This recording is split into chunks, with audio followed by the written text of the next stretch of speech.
Assalamu alaikum wa rahmatullahi ta'ala wa barakatuh. Alhamdulillah, we have another episode of Imam's Corner.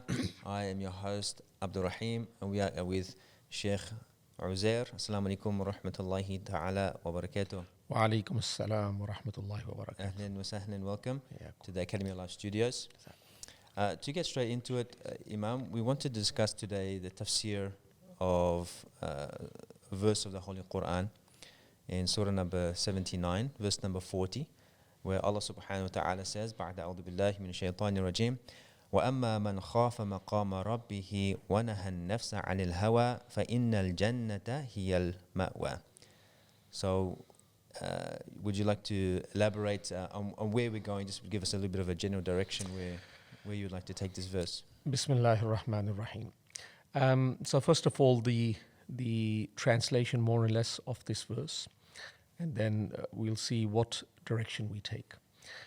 So basically, Allah Almighty is saying, وَأَمَّا مَنْ خَافَ مَقَامَ رَبِّهِ, and verily the person who fears the standing in front of his Lord, وَنَهَى النَّفْسَ عَنِ الْهَوَى, and restrains himself from evil thoughts, lust. فَإِنَّ الْجَنَّةَ هِيَ الْمَأْوَى, then verily his abode will be Jannah. So the end of the verse indicates the result. And the result is that Jannah, paradise, will be his abode. But to make it to Jannah, a person needs to keep in mind the day where he will stand in front of his Creator. But as we know that there will be many that will stand in front of their Creator in a very dismal state. And many will stand in front of Allah Almighty in a very healthy state. Now the start of the verse, and that is what we're going to try to focus upon, is that if a person can restrain himself, that person will be successful. He will stand in front of Allah in a very healthy state. But how does a person restrain himself? He restrains himself by adorning himself with khawf. So we have just linked everything. So khawf is the main ingredient. Just like if a person is cooking something and he cooks it with all ingredients, with the exception of salt, it will be left bland. Can I ask you, Imam, is it because it came first in the ayah, or what was your thought process to say that that's the main ingredient? Main ingredient of because if we study the entire Quran from cover to cover, we will realize that Allah Almighty wants us to recognize Him. And once a person truly recognizes Him, then he develops a reverence of Him. And we're going to speak about the definition of khawf in a few moments. He develops the reverence of Allah Almighty. And once he develops the reverence and the awe of Allah Almighty, then he can restrain himself. We find that most of humanity that give control to their inner self and they fall into darkness, the result of that, or the reason behind it, is because they have not attained the ma'rifah, the recognition of Allah Almighty. And as Allah Almighty as a being cannot be seen, so to develop the recognition in totality becomes that much harder. And that's why most of the Quran, if we were to study, we will find is verses that speak about Him. So the more the person reads these verses in which Allah speaks about Himself in various styles, it becomes that much easier to attain His ma'rifah. And they say that iman, faith, lies between two things. Al-iman bayn al-khawf wal-raja. That iman lies between fear and hope. And basically we can connect that to this. So iman, of course, is going to be the reason why people succeed and why people don't succeed. So can I just jump in there? Can you maybe give an example that we would easily be able to identify with? Because some people may say that I can understand why hope would be so important, but isn't fear negative? Yeah. So that's why we need to define what is fear. Now, before going down the lane of scholarship, where sometimes things become complicated, I would like to give a few examples, or maybe even one example, and that will make it much easier. When we were very, very young, the mind was evolving. And we used to fear our parents. We used to fear our parents. Right. And it used to be true fear, in the sense that if the father said, sit down, we used to sit down. Yes. The father used to say, don't do this. We didn't do that. But what happened is that we started to grow up. And we could see what our parents were doing for us, mother and father. When we were young, the father and the mother were more powerful than us. They could pick us up, put us to the side. If we were misbehaving, they could put us in the naughty corner, all right? And we couldn't really rebel because we knew that if we did, we couldn't get away with it. But then what happened is that we started to grow up. And when we grew up, now we find that our father and mother in stature are much shorter than us. And we have grown much stronger. And through all this journey, we see and we observe and we acknowledge that they did so much for us.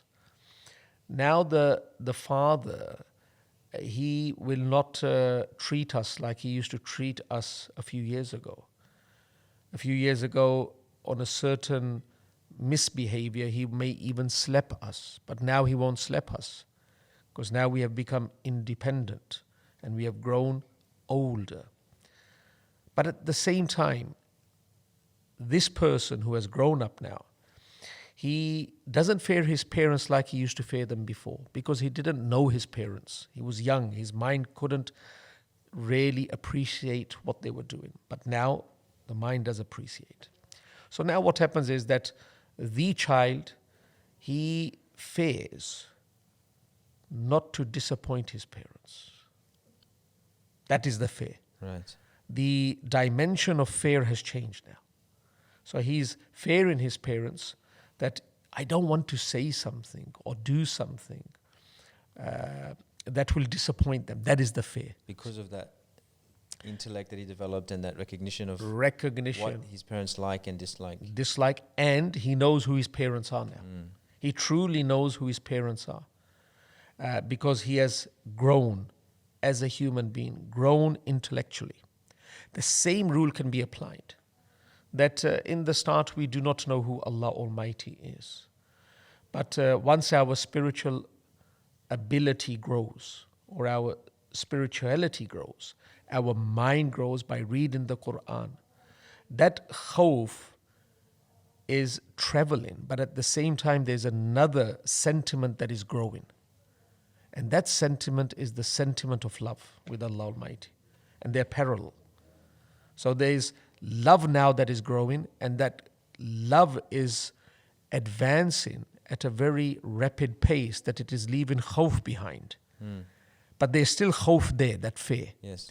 Now, how do these two mix? That the love is so strong with Allah Almighty through recognition, because I've realized who my Creator is, that now I fear that I don't want to disappoint. But it stems from the sentiment of love, not from khawf now. Yes. So in the start it may be khawf, but now it is love. So in the beginning, when it's that more perhaps towards khawf, that would be like the example of a younger child without the recognition. Yes.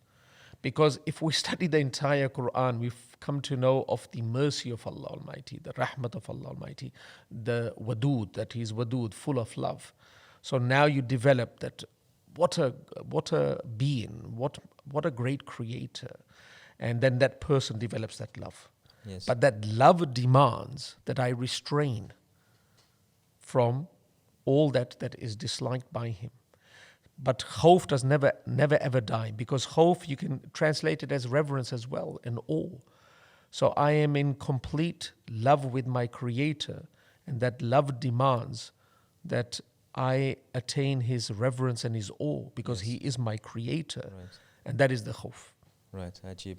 Is there any, perhaps, we're going to end off here, inshallah. Is there any maybe saying that, or hadith or Quran, that you think is really hits hard about the, more on the reverence and the love that we should have for Allah subhanahu wa ta'ala? Sirri Sakti, one of the spiritual personalities in Islam, the teacher of Junaid al-Baghdadi, he used to say, "Ajaban li da'if ya'si qawiyya." And I think this is a positive statement that we can end on. That surprising that a very weak person, ya'si qawiyya, can disobey the most powerful. And the students were very surprised, and they could not really grasp the complete meaning of that. And they asked Sirri Sakti, "What are you trying to say?" And he said that, "Look at us, that we are so weak, like even nowadays the virus, how weak we are. Something that is so small and cannot even be seen by the naked eye has caused so much panic in the entire planet." So many different levels. Ajaban li da'if, how weak is a human being. But who does he disobey? Ya'si qawiyya, he disobeys the most powerful. And he disobeys the most powerful because there is no khawf and there is no love. I think we can conclude on that. Jazakallah khairan. May Allah subhanahu wa ta'ala give us an environment which can nurture that fear and love, that have a good balance of that towards Him subhanahu wa ta'ala, and give us His ma'rifah and understanding and knowledge. Very happy for you to join us here today, alhamdulillah, to have these discussions about Allah subhanahu wa ta'ala, so that we may increase, inshallah. So there we have it, inshallah, for the day. It's just a quick episode, inshallah. We will carry on this discussion about this verse in our next episode. So please join us for that, inshallah. Like, share and subscribe. Assalamu alaikum wa rahmatullahi wa barakatuh. Assalamu alaikum wa rahmatullahi wa barakatuh. My dear viewers, I believe you have enjoyed the show. If you have enjoyed the show, please press the subscribe button, and Allah Almighty grant each one of you the best of both worlds. Assalamu alaikum.